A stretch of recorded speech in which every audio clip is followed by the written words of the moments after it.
What's up guys, it's Alex from Cichlid Bros. Welcome back to another video. Today, we already have some new fish in my big 220 gallon Central American tank, and we have a bunch of new fish in quarantine that are ready to be transferred over into both of these tanks. So we're gonna skip right to that part, transferring them from the quarantine tank to these tanks. We're gonna give you a big update on both of them. I can't wait to get to it. We got a lot to go over, so let's dive right in. All right, so we better start with the fish that have already been quarantined and added to the show tank, and that is the 220 gallon Central American cichlid tank. Right now we have 8 Vieja in here. You've already seen the 6 Vieja Synspilum, but the 2 new fish, we have 2 Vieja fenestratum. One right here is a marbled fenestratum, and it is the biggest Vieja I have. He is awesome. Just an absolute tank, and he's fit in very nicely. And the other is a standard Vieja fenestratum. These are both males, both bringing unique looks to the tank. And what I like most about them is that they have kind of made the Vieja Synspilum a little less skittish. They actually like me a little bit. They come out a little bit whenever I walk up to the tank instead of scurrying off into the shadows. So I get a much better look at them. The Synspilum are all about 6 inches, and the fenestratum are both more about 7 or 8. And these things grow quickly, and you can tell why, because they eat a ton.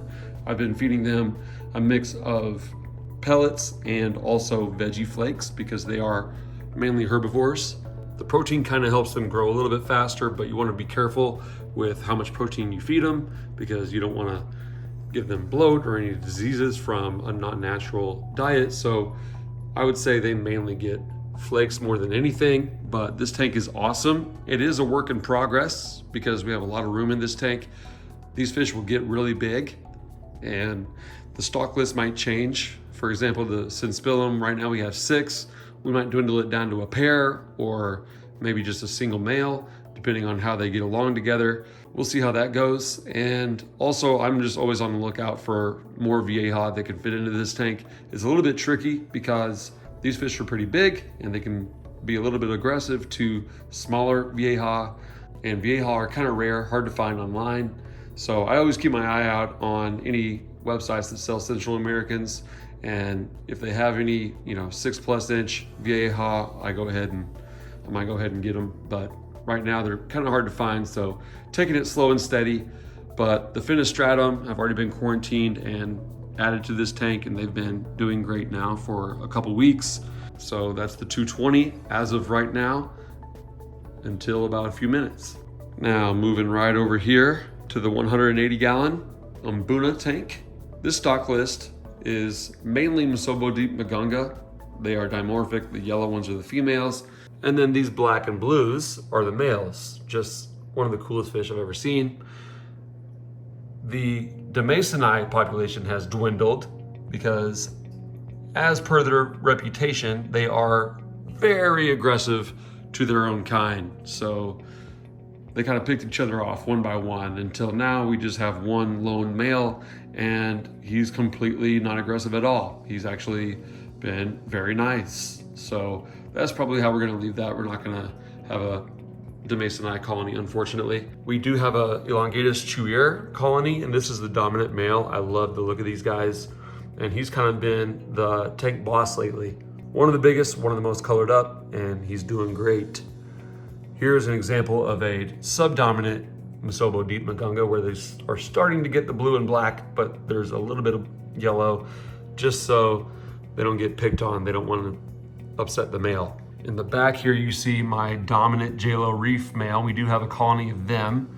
They're finally getting to the point where they're getting some color, but I think we got 1, maybe 2 males, and then the rest females that are not very good color, but they do bring out the good color in the dominant male.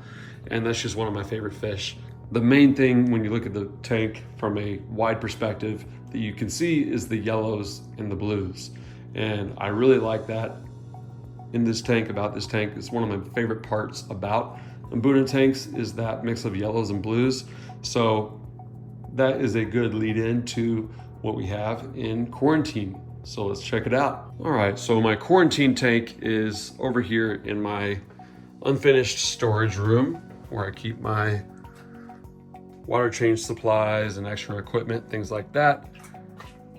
And here we are, we have a colony of very large Mesobo deep Magunga males that are looking, or not males, sorry, 1 male and 5 or 6 females.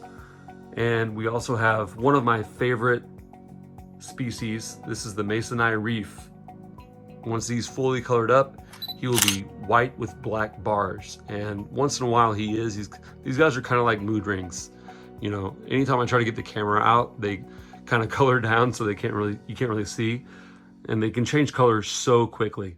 He's gonna be awesome. I think they're gonna love the big tank right now. This is just a 40 breeder, but they've been doing good in it. And they've actually been sharing the tank with another Vieja. Back here, we have about a 4-inch black belt Vieja cichlid, and he is stunning. I think he cannot wait to get in with his own species. I think the Mbuna are maybe a little bit quick moving and aggressive for him, although I thought they would quarantine well together because they're both mainly herbivores, and it's been all good. It's been about a couple weeks now. They all look very healthy. They're all eating really well. And that's really what you want to see out of quarantine. And so now it's time to transfer them over. So let's do it. We got our first Mesobo deep Magunga female. Let's put her in.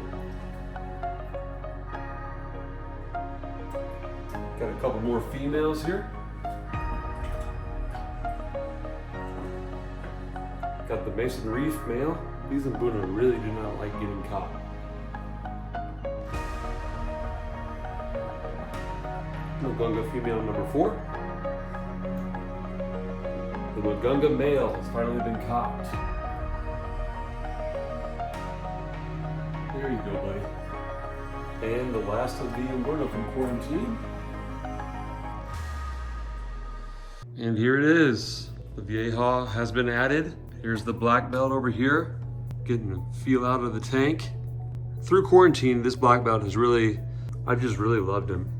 I mean, this is just awesome coloration for such a small fish. He's like a third of the size he's gonna be, and he's already awesome looking color.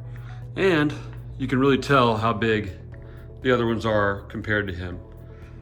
Also, I feel like Vieja get a bad rap. People always talk about how aggressive and terrible they are. Maybe I'm just used to the predator haps being really aggressive, but these guys don't seem that bad to me. And the tank with the most fish added, and I think you can really tell the difference with how many yellow fish we have in here. It just seems so alive and so colorful with the bright yellow and also the bright blues.